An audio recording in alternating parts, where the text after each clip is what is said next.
Un prédicateur français venu il y a plusieurs années ici. Et j'aime la manière dont il a illustré cela. Il a dit un jeune homme était né de nouveau.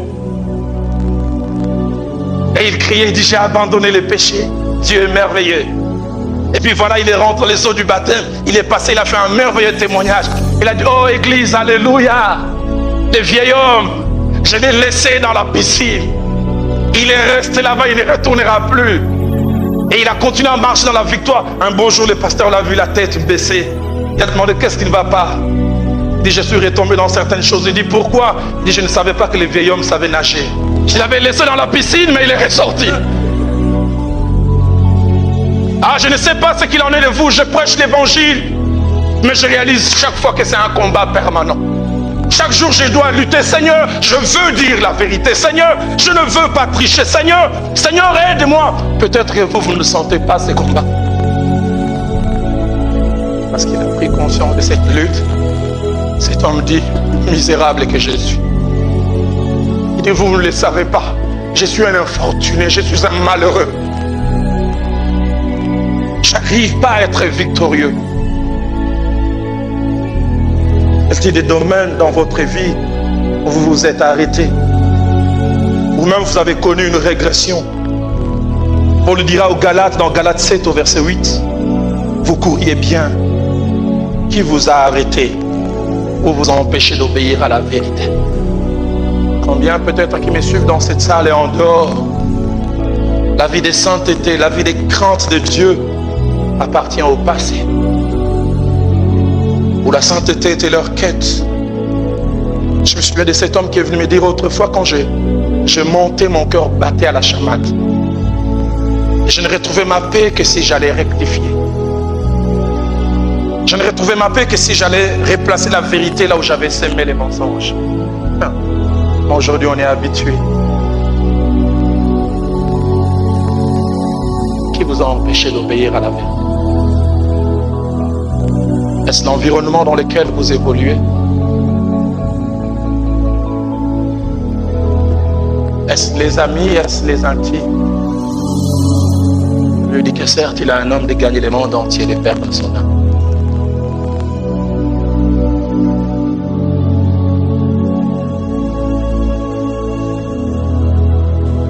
J'aimerais vous inviter à lire avec moi dans Romains chapitre 7, épître de Paul aux Romains, chapitre 7, nous partons du verset 17, du verset 15 plutôt, au verset 24. Romains chapitre 7, du verset 15 au verset 24. Et nous tirerons notre thème de l'avant-dernière phrase de cette portion, c'est-à-dire la première phrase du verset 24. J'aimerais lire. Car je ne sais pas ce que je fais. Je ne fais point ce que je veux et je fais ce que je hais. Or si je fais ce que je ne veux pas, je reconnais par là que la loi est bonne. Et maintenant ce n'est plus moi qui l'ai fait, mais c'est le péché qui habite en moi. Ce qui est bon, je le sais, n'habite pas en moi, c'est-à-dire dans ma chair. J'ai la volonté, mais non le pouvoir de faire le bien. J'aimerais encore lire. J'ai la volonté, mais non le pouvoir de faire le bien. Car je ne fais pas le bien que je veux, et je fais le mal que je ne veux pas. Et si je fais ce que je ne veux pas, ce n'est plus moi qui le fais, c'est le péché qui habite en moi. Je trouve donc en moi cette loi. Quand je veux faire le bien, le mal est attaché à moi. Car je prends plaisir à la loi de Dieu, c'est l'homme intérieur. Mais je vois dans mes membres une autre loi qui lutte contre la loi de mon entendement et qui me rend captif de la loi du péché qui est dans mes membres. Et cet homme s'écrie, misérable que je suis, qui me délivrera du corps de cette mort? Misérable que je suis, misérable que je suis. Tel est le thème que j'aimerais aborder en ces jours. Misérable que je suis. Cette portion de l'écriture, j'aime autant le dire, c'est un joyau de la parole de Dieu. Elle est un joyau parce qu'elle essaye de traduire en mots et en termes compréhensibles des vérités, des réalités difficiles à expliquer.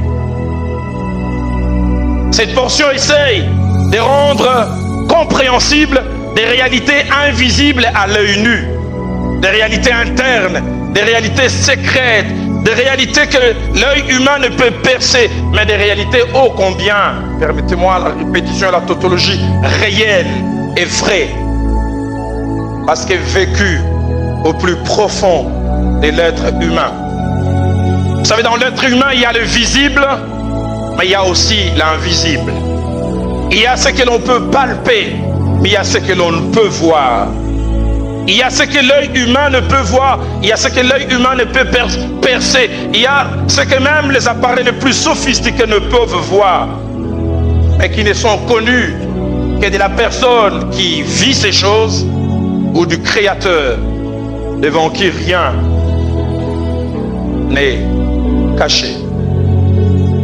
Et cette portion que nous lisons, c'est la lutte, les combats d'un homme, et ces choses se passent au plus profond de lui.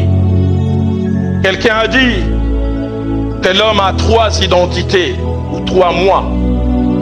Il y a premièrement ce qu'on appelle le moi officiel.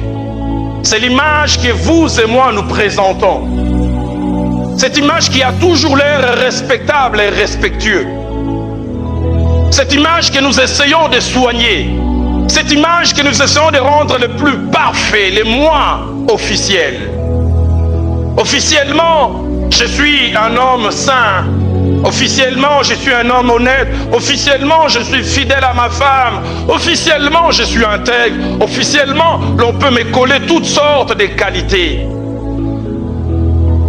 Et combien plusieurs personnes essayent de travailler ces côtés officiels, ces côtés visibles. Mais au-delà de ces moi officiels, il y a aussi le moi privé. Et ces moi privés, c'est seuls quelques privilégiés qui vivent à côté de nous qui ont accès. Et combien dans la vie de plusieurs personnes, il y a déjà un grand décalage entre le moi officiel et le moi privé. Une dame, on était en train de louer son mari. Cet homme, il est le plus serviable. Cet homme, oh, si je pouvais l'avoir comme mari, elle essayait simplement de s'éclaircir la gorge. Comme pour dire, si vous pouvez réellement le connaître.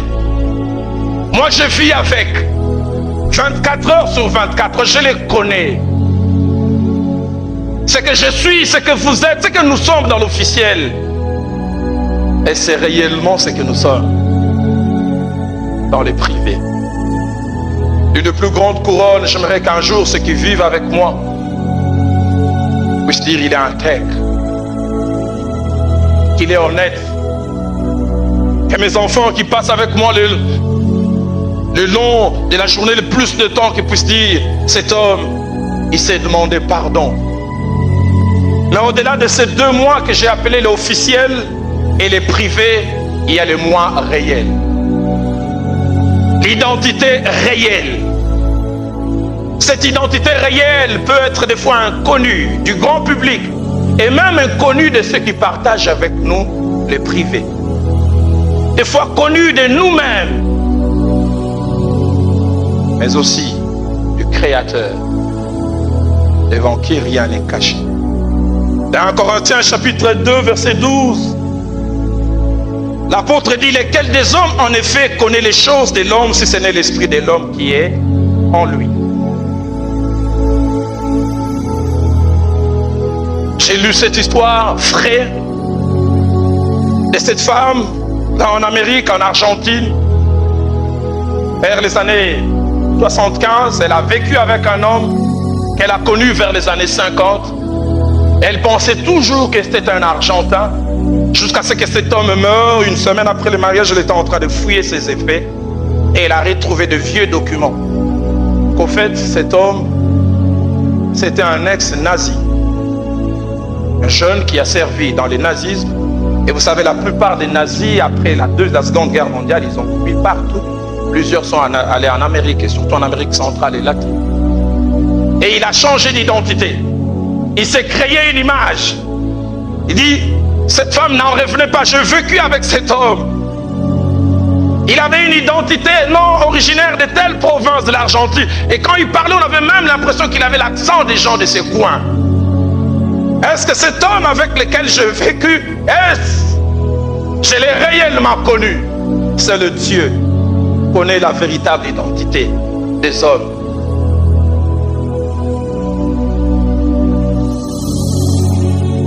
Dans une ville de l'Afrique de l'Est, je n'étais pas l'orateur principal lors de cette convention. J'étais invité.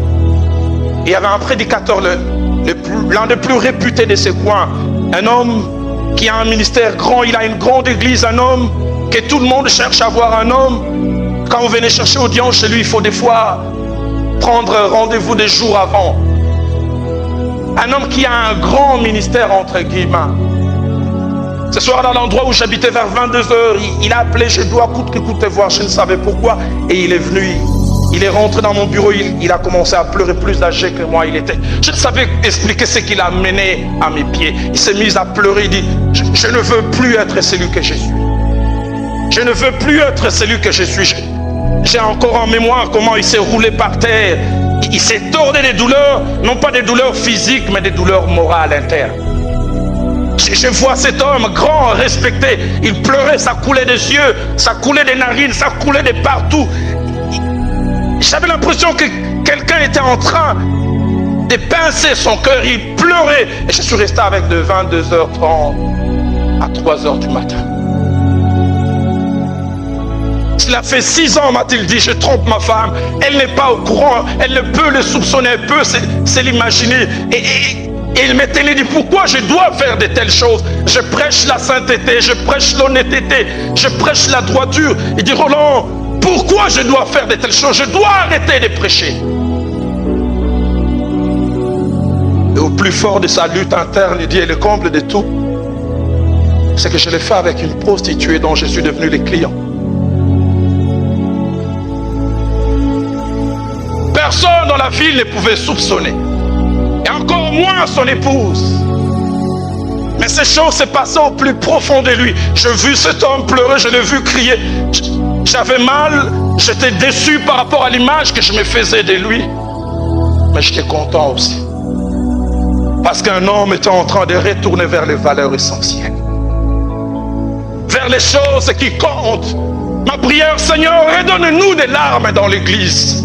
Redonne-nous des hommes et des femmes qui font encore de la sainteté leur quête. Des hommes et des femmes qui désirent la conformité avec Christ. Je veux être comme toi.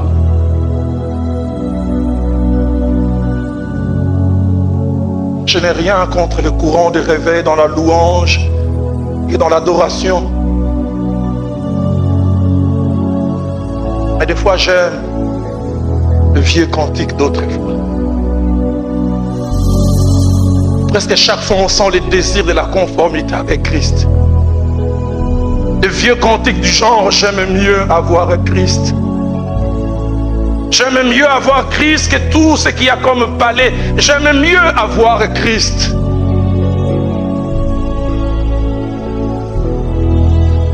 Genre de cantique, on ne les chante plus. Et ressembler Jésus, c'est mon espoir suprême. Penser, agir, mais toujours plus comme toi.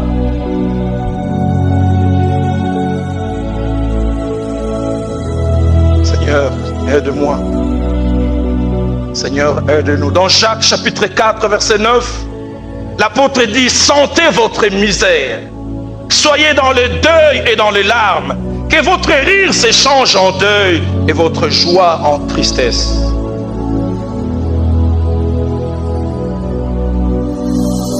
Je le disais aujourd'hui, la contrition a disparu de nos églises.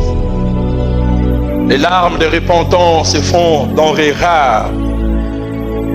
Les hommes et les femmes ne veulent plus s'arrêter, se regarder en face. Ils préfèrent plus le matu-vu, ils préfèrent plus l'image extérieure. Seigneur, le plus important, c'est pas que je batte ces gens. Le plus important, c'est pas toutes sortes d'étiquettes que ces gens peuvent me coller. Le plus important, c'est ce que je suis réellement. Et ce que je suis, je peux le cacher aux hommes. Toi, tu sais.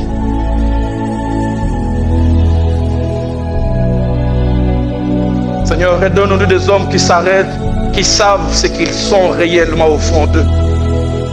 et qui pleure dans les secrets. J'aime, il y a quelques semaines, j'étais en train de venir à la chaîne de prière pour prier. Et j'avais le désir de prier autrement.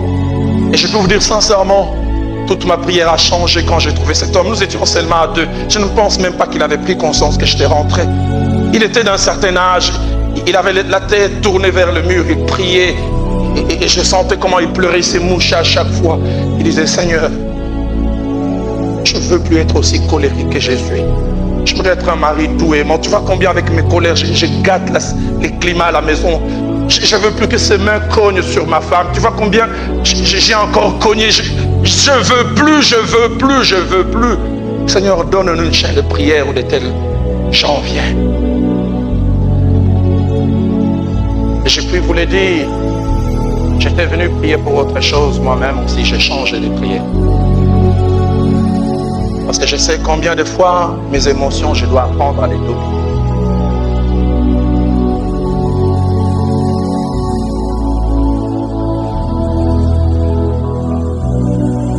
Que Dieu nous redonne ces temps comme ceux d'autrefois. Les hommes et les femmes à lui et au contact de la parole de Dieu s'arrêtaient, se regardaient sans complaisance. Ils n'avaient pas besoin que quelqu'un vienne leur dire qui ils sont. Ils savaient qui ils étaient, ils les criaient. Dans Isaïe chapitre 6, verset 4, la Bible nous parle de l'expérience vécue par les prophètes. Non, personne ne lui a dit, il s'est mis à crier, malheur à moi, je suis perdu, car je suis un homme dont les lèvres sont impures. Isaïe qui te l'a dit. Malheur à moi, malheur à moi, malheur à moi. Seigneur, donne-nous des hommes et des femmes qui n'ont pas besoin que je leur dise. Aide-moi aussi moi-même, que personne ne vienne me rappeler des choses. Il y a des choses qui sont au-dedans de moi que moi-même, je connais mieux, que je dis, Seigneur, malheur à moi, que les mensonges cessent de me dominer, que les doubles langages cessent de me dominer. Seigneur, extirpe cette jalousie qui est en moi. Quand je vois l'autre lever, je ne supporte pas. Les gens ne les voient pas, mais tu vois cette chose, tu vois combien c'est poison. Malheur à moi. Seigneur, apprends-moi à accepter l'élévation de l'autre. Apprends-moi à accepter le succès de l'autre. Malheur à moi. Dans Luc chapitre 5 au verset 8, nous voyons aussi l'exemple de Pierre qui, à la vue de la gloire de Dieu, s'est écrié en tombant, Seigneur, retire-toi de moi, car je suis un homme pécheur. J'aime ça. Pierre qui te l'a dit, retire-toi de moi, je suis un homme pécheur, je suis corrompu, il veut dire, je suis vendu, tu ne sais pas, moi je le sais, parce que je sais les choses que je fais, je sais jusqu'où, peut-être mes mains, les gens ne voient rien, mais je les entrave, j'ai des chaînes, je suis conditionné, je suis tiré à faire des choses, malheur à moi, je suis un homme pécheur. David est allé dans le même sens, dans la sincérité. Il a prié un jour, il dit, l'onction royale est sur moi, mais je suis encore faible.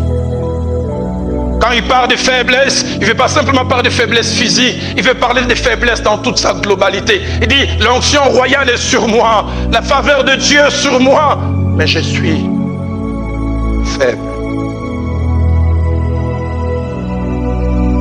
Dans ces merveilleux passages que nous avons lus, même si les larmes ne sont pas visibles à l'œil nu, même si rien ne sait nous faire ressortir un homme qui pleure, mais tout regard avisé s'élit et entrevoir dans ces passages un homme qui souffre au plus profond de lui. Et qui souffre pourquoi? Simplement à cause d'une prise de conscience de sa corruption, prise de conscience de la domination du mal dans sa vie. Et ce passage est souvent présenté par des théologiens sous différents angles et de différentes manières. Les uns disent que c'est le reflet de l'expérience personnelle de Paul dans son parcours spirituel. Et même là, il y a deux courants. Les uns disent que ce que Paul relate est l'expression de quelque chose qu'il a vécu avant sa conversion. D'autres disent non, ce qu'il présente là-bas, c'est une expérience vécue après la conversion. D'autres même, dans un autre courant d'idées, Ils disent que Paul ne fait que expliquer ce qui se passe dans le cœur et dans la vie du croyant sans que cela soit son expérience personnelle. Et les uns vont plus loin jusqu'à trouver beaucoup de négativisme dans ces passages. Ils trouvent dans ces passages comme un aveu d'impuissance et l'incapacité qu'a un homme à pouvoir s'échanger lui-même, sans contredire. Ces gens, sans même rentrer dans quelques débats dont les théologiens sont friands, j'aimerais plutôt prendre les côtés positifs de ces passages. Premièrement, l'on voit et l'on sent un homme qui fait de la sainteté sa quête et sa recherche. Et j'aime le terme qu'il utilise. Il dit les biens que je veux faire. Les biens que je veux faire. Il y a une quête, il y a un désir, il y a un attachement. Il dit les choses que j'aime. Une autre version même dit les choses que j'ai chéries.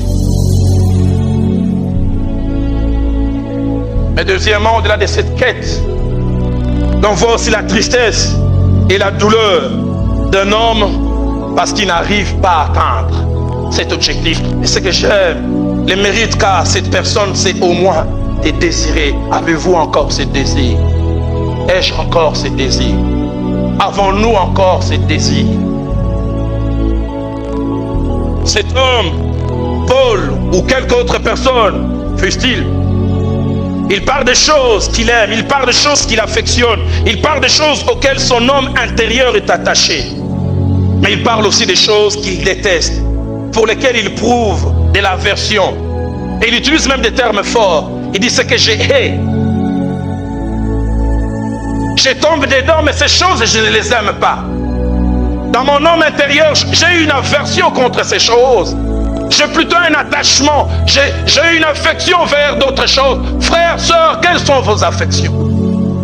Et les choses qui sont vos affections, qu'est-ce que vous faites? Est-ce que vous essayez d'aller dans ce sens? Il dit, je ne fais point ce que je veux. Et je fais ce que je veux. Explique-nous comment cela se passe. Verset 18, ce qui est bon, je laisse n'habite pas en moi, c'est-à-dire dans ma chair. Et il s'écrit, j'ai la volonté. La volonté est là. J'ai le désir, j'ai la volonté. Mais non le pouvoir de faire le bien. Ah, lui, pour moi, il avait la volonté. Ai-je encore cette volonté? Avez-vous encore cette volonté? Je désire aller dans ce sens. Je désire ne plus tricher avec cet homme qui n'est pas mon mari. J'aimerais me garder. Je suis jeune, célibataire. Mon désir, c'est me garder. C'est d'attendre le mariage. C'est ça ma volonté. Avez-vous une quête? Avez-vous des choses que vous poursuivez? Je veux toujours dire la vérité. Je n'aimerais jamais que les mensonges rentrent dans ma bouche. C'est ma quête.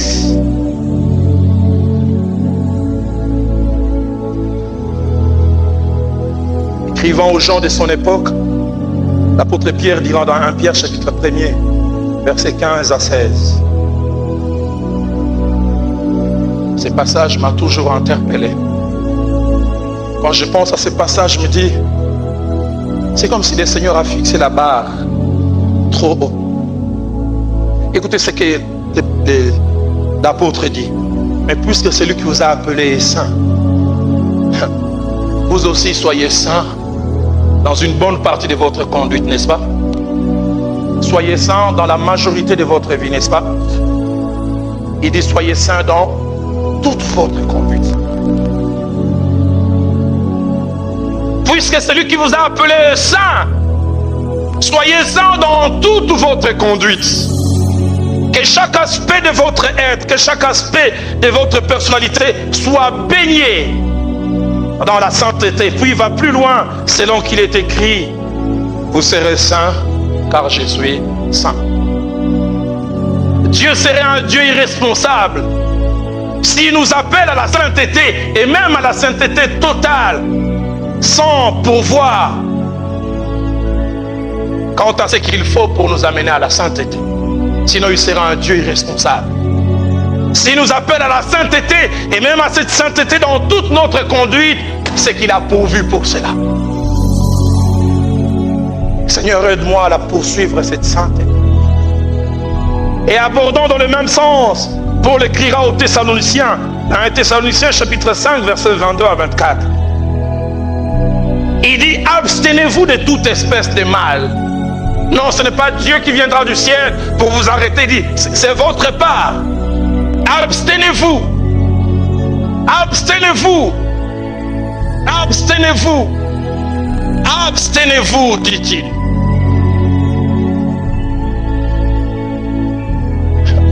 Je me souviens de mon expérience des jeunes convertis. Quand j'ai quitté le monde, j'avais difficile à me séparer d'une jeune fille. Seigneur, moi, et puis un jour, je me suis retrouvé à l'arrêt de bus en quittant mon Seigneur. Si tu ne veux vraiment pas que j'aille là-bas, qu'il n'y ait pas de taxi. J'ai fini ma prière, il y a un taxi.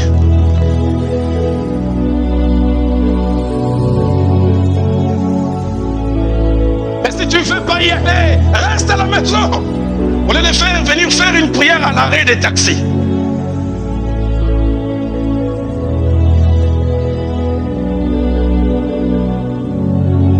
Je me souviens, je voyais cette jeune fille. Et quand j'arrivais là-bas, j'étais comme anesthésié, j'oubliais tout.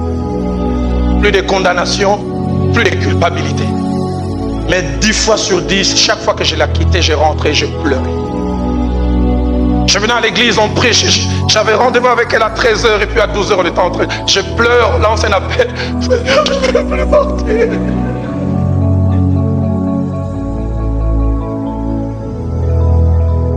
Au sortir de l'enclos, j'y allais encore.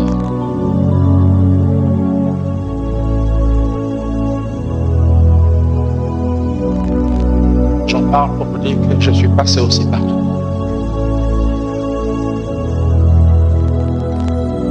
Et abstenez-vous de toute espèce de mal. Et il ajoute que le Dieu de paix vous sanctifie. C'est-à-dire vous sépare du mal tout entier. Et que tout votre être, esprit, âme et corps soit conservé irréprochable. D'autres versions disent irrépréhensible lors de l'avènement de notre Seigneur Jésus. L'apôtre parle de la sainteté qui touche tout notre être. Et pour qu'il n'y ait pas confusion, il explique l'être c'est quoi. Il dit que cela touche l'esprit, que cela touche l'âme et que cela touche aussi le corps. Seigneur, aide-moi à garder mon corps dans la sainteté. Aide-moi à ne pas me livrer à la débauche. Aide-moi à garder mon âme. Et vous savez, l'âme, c'est le centre de nos émotions. Et Dieu veut que même l'âme puisse être sanctifiée. Dans l'âme, il y a toutes sortes de choses que l'œil humain ne peut voir, mais que Dieu voit. Dans l'âme, il y a la jalousie invisible. On peut embrasser quelqu'un en le souriant, alors qu'au fond de son cœur, on le poignarde. Seigneur, que la sainteté m'habite aussi jusque-là. La haine peut rentrer dans l'âme. La colère, toutes sortes de sentiments négatifs. Seigneur, que ces choses que l'œil humain ne peut voir, que cette quête de sainteté aille jusque-là. Mais que cela touche aussi mon esprit. Apocalypse chapitre 22, verset 11. La Bible déclare que celui qui est saint se sanctifie encore. Que celui qui est saint se sanctifie encore. C'est une quête perpétuelle. Les nouveau-nés en ont besoin. Celui qui a 10 ans dans le Seigneur en a besoin. Celui qui a 15 ans, 40 ans, 50 ans dans le Seigneur en a besoin. Car il n'y a jamais d'acquis définitif. Et on m'a donné cette belle image. Il dit la vie chrétienne c'est comme quelqu'un qui est dans une pirogue et qui est en train de voguer dans un cours d'eau à contre-courant. Il est obligé de faire des efforts permanents et perpétuels. S'il s'arrête, la pirogue ne va pas stopper. À cause du courant, la pirogue va l'entraîner. Et celui qui est saint se sanctifie encore. Et cela nous montre 3 choses attachées à la sainteté. Premièrement, nous sommes sanctifiés à la conversion. La veille, il nous a transformés du royaume des ténèbres au royaume du Fils de son amour. Les théologiens appellent cela la sainteté des positions. Mais deuxièmement, il y a la sainteté processus qui n'est pas un acquis dès le départ. Nous sommes nés de nouveau à lui, à l'écoute de la parole de Dieu. Chaque jour, nous nous améliorons. Nous écoutons la parole de Dieu, nous progressons. Et plaise à Dieu que nous progressons jour après jour. Et la troisième forme de sanctification, c'est la sanctification complète qui sera notre partage simplement à la venue du Fils de Dieu. Là où nous atteindrons cette full mesure. Et celui ou celle qui est réellement sincère avec son Dieu peut se rendre compte des réalités de cet homme ne peut voir, dans sa quête, dans son désir de la sainteté, il peut comprendre ce que cet homme dit. Je trouve donc en moi cette loi. Quand je veux faire les biens, le mal est attaché à moi. Un prédicateur français est venu il y a plusieurs années ici, et j'aime la manière dont il a illustré cela. Il a dit un jeune homme était né de nouveau, et il criait, il dit j'ai abandonné les péchés, Dieu est merveilleux. Et puis voilà, il est rentré les eaux du baptême, il est passé, il a fait un merveilleux témoignage. Il a dit oh église, alléluia, le vieil homme, je l'ai laissé dans la piscine, il est resté là-bas, il ne retournera plus. Et il a continué à marcher dans la victoire. Un beau jour, le pasteur l'a vu la tête baissée. Il a demandé qu'est-ce qui ne va pas. Il dit je suis retombé dans certaines choses. Il dit pourquoi? Il dit je ne savais pas que le vieil homme savait nager.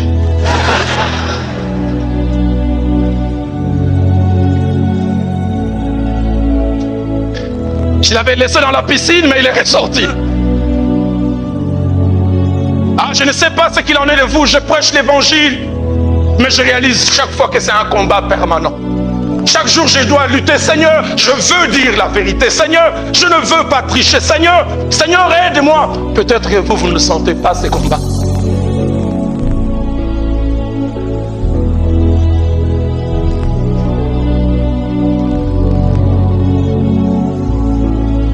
Parce qu'il a pris conscience de cette lutte. Cet homme dit, misérable que je suis.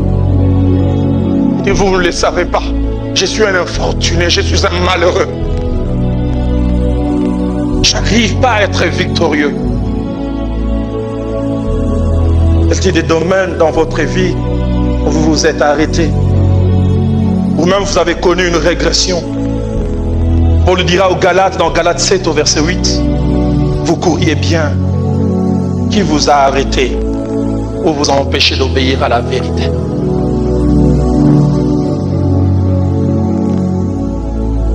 Combien peut-être qui me suivent dans cette salle et en dehors, la vie de sainteté, la vie de crainte de Dieu appartient au passé,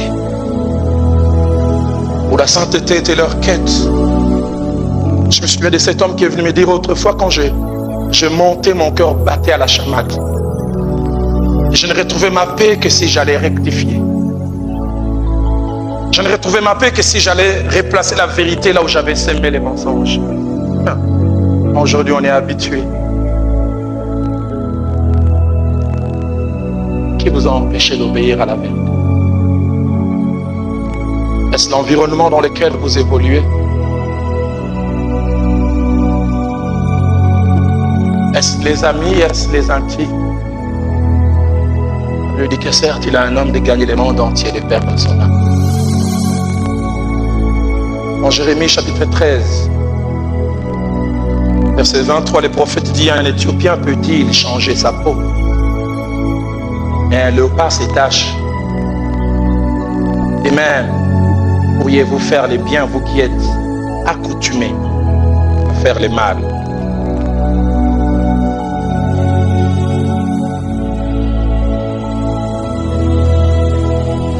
Faites part de la difficulté même, permettez-moi les termes de l'impossibilité, et l'homme a de se changer lui-même.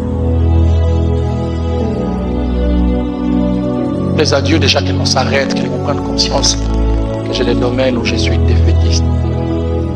Vous courriez bien, qu'est-ce qui vous a arrêté? Y a-t-il des domaines non atteints que vous ne cherchez pas, ou mieux que vous ne cherchez plus à atteindre? Pourtant dans Philippiens chapitre 3, verset 12 à 14, Paul déclare, et c'est au soir de sa vie, ce n'est pas que j'ai déjà remporté les prix et que j'ai déjà atteint la perfection. Quand il parle de la perfection, il parle du caractère chrétien. Il est au soir de sa vie, il a gagné des âmes par son ministère de vie, les mêmes des pays ont été bouleversés. Mais il est toujours en quête de cette perfection. Il dit, je ne l'ai pas encore atteint. Mais il dit, je cours pour tâcher de les saisir, puisque moi aussi j'ai été saisi par Jésus-Christ. Il dit, frère, je ne pense pas l'avoir saisi, mais je fais une chose, oubliant ce qui est en arrière et me portant vers ce qui est en avant, je cours vers le but pour remporter les prix de la vocation céleste. C'est dans Romains 7, quand il arrive au verset 24, il s'écrit, misérable que je suis. Je prie qu'en ces jours que quelques cris de ces genres sortent de quelques cœurs. Je vous connais connais pas, tu ne me connaissais pas. Et si j'ai besoin, dont tu entends que ces cris aussi sortent de ton cœur.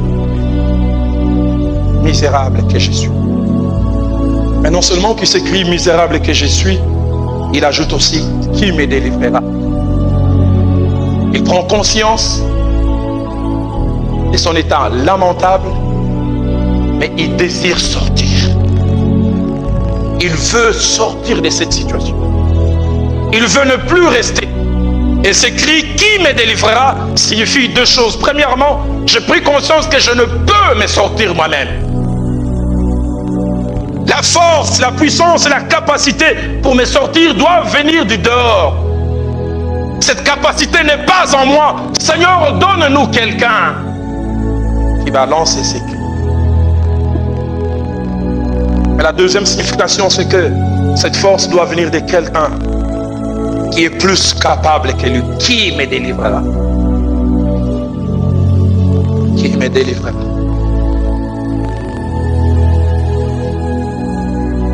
Cette force, cette puissance venant d'en haut, capable de transformer l'homme le plus mauvais, le plus corrompu, et peut intervenir dans la vie de l'homme, et si ce cri de désespoir est lancé. C'est le chemin obligatoire qui me délivrera. Au Congo, on s'est lancé des cris de détresse pour les mariages, pour les voyages, pour les visas, pour autre chose. La mauvaise en elle-même. Les adieux qu'on séjourne, quelqu'un s'arrête aussi pour lancer un cri parce qu'il connaît ce qu'il est au fond de lui. Je ne sais qui tu es, où tu es tombé, et même jusqu'où. Ce que je veux savoir, c'est qu'il est capable de te relever et de me relever. La preuve, c'est qu'au verset 25, celui qui criait « Misérable que je suis, qui me délivrera ?» s'écrit « Grâce soit rendue notre Dieu par Jésus-Christ notre Seigneur. » Alléluia. Il est capable de te transformer. Et cela me permet en terminant de dire une chose importante. J'avais parlé de 3 identités au départ, du moi officiel, du moi privé et du moi réel.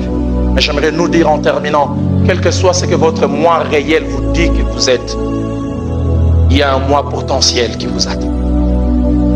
Votre moi réel peut vous dire que vous êtes tellement mauvais, mais il y a un moi potentiel. Il y a une identité meilleure qui peut faire que vous puissiez changer. Une dame, Marie de Magdala, il s'appelait, la Bible dit qu'elle était possédée de plusieurs démons. Je ne sais quel genre de vie elle menait. D'autres étudiants de la Bible disent qu'elle était prostituée. Est-ce vrai, est-ce faux, je ne sais pas. Mais toujours est-il que la Bible dit qu'elle était possédée de 7 démons. Certains théologiens vont même jusqu'à dire quand on parle de 7 démons chez Marie de Magdala, cela ne veut pas forcément parler du nombre. Cela veut dire la plénitude dans le mal. Un jour, elle a rencontré le Seigneur. Et elle est devenue ce qu'elle pouvait potentiellement devenir. Je suis étonné quand au sortir du tombeau, après qu'il ait vaincu la mort, après qu'il ait vaincu le tombeau, à qui il apparaît le premier? À celle qui autrefois avait 7. Sûrement, avant qu'elle n'échange, elle a dû crier. Est-ce dans le même terme? Je ne sais pas. En ces jours, j'aimerais que quelqu'un dise « Misérable que je suis. Misérable que je suis. Qui me délivrera ?» J'aimerais nous inviter à baisser nos têtes.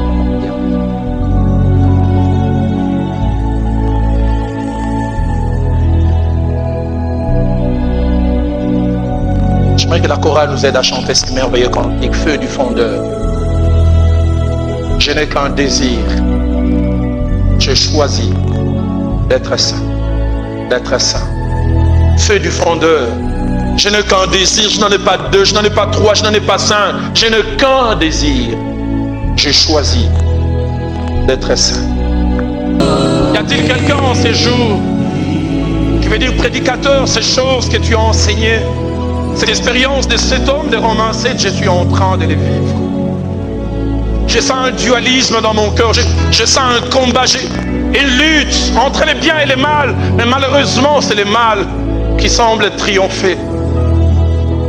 J'aime Dieu, je m'affectionne des choses de Dieu.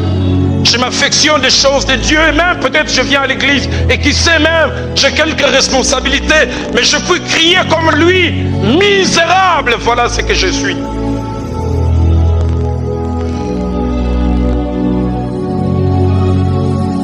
Je trompe ma femme. Je trompe mon mari. Le mensonge est attaché à ma personne. La fourberie, toutes sortes de choses. Je prêche l'évangile, je chante. Mais je ne sais me détacher des combines. Je suis jeune, j'aime le Seigneur, j'ai même quelques responsabilités à quelques niveaux. Mais je ne sais garder mon corps dans la pureté. Des pensées impures m'envahissent, me dominent. Quelqu'un même s'écrie à cette heure, si tout ce que je suis au fond de moi, on pouvait l'afficher devant les hommes, je me cacherais. Je perdrais ce crédit ou cette crédibilité que j'ai. Je perdrais cette aura qui semble m'entourer. Seigneur, ôte dans mon cœur cette jalousie. Ôte dans mon cœur cette haine. Misérable que je suis. J'ai la volonté de faire le bien. Je veux faire le bien. Je veux faire le bien. Est-il quelqu'un qui a lu de cette parole veut dire, pasteur, je ne vais pas vous dire, prie pour moi, j'aimerais dire, prie avec moi. Car quand quelqu'un se lèvera déjà avec lui, moi je suis levé. Seigneur, tu connais mon cœur. Est-il quelqu'un qui avec moi veut se lever, veut dire, plus de sainteté je désire. Plus de sainteté dans ma langue. Plus de sainteté dans mon âme. Plus de sainteté. Feu du fondeur. Alléluia. Je n'ai qu'un désir. Alors que nous nous levons, parlons-lui. Moi, je connais les choses avec lesquelles je lutte. Elles sont peut-être différentes de celles avec lesquelles toi tu luttes.